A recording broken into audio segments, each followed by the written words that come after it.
ठरलं तर मग या मालिकेच्या पुढील भागामध्ये आपल्याला पाहायला मिळणार आहे की अर्जुन त्याची केस स्वतःच लढत असतो आणि त्याने प्रियाला चांगलेच उलटे सुलटे प्रश्न विचारलेले असतात। त्यामुळे प्रिया चांगलीच अर्जुनच्या जाळ्यात अडकलेली असते। अर्जुन आता सिद्ध करणार आहे की प्रियाने शांतामावशीचा खून केलेला आहे आणि तो सगळ्या कोर्टामध्ये आता पुराव्यासकट हे सगळं सिद्ध करून दाखवतो की प्रियानेच खून केलेला आहे। आता हे सगळं ऐकून घरातील सगळ्यांना धक्का बसलेला आहे। रविराजच्या तर पायाखालची जमीनच सरकलेली आहे, कारण तन्वी अजून किती खालच्या थराला जाणार आहे हे त्यालाच कळत नाहीये।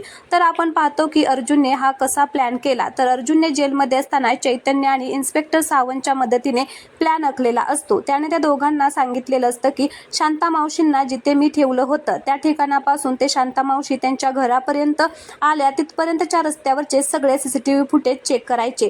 त्यामध्ये नक्कीच आपल्याला कळेल की नक्की काय झालं होतं। तर आता ह्या दोघांनी शांतामावशीच्या घराजवळ असणारे सगळे कॅमेरे चेक केले, तर त्यामध्ये आता सगळं काही हे शूट झालेलं आहे। हे सगळं काही आता त्याच्यामध्ये रेकॉर्डिंग झालेलं आहे आणि त्यामुळे प्रिया आता शांतामावशीच्या खुनामध्ये अडकलेली आहे।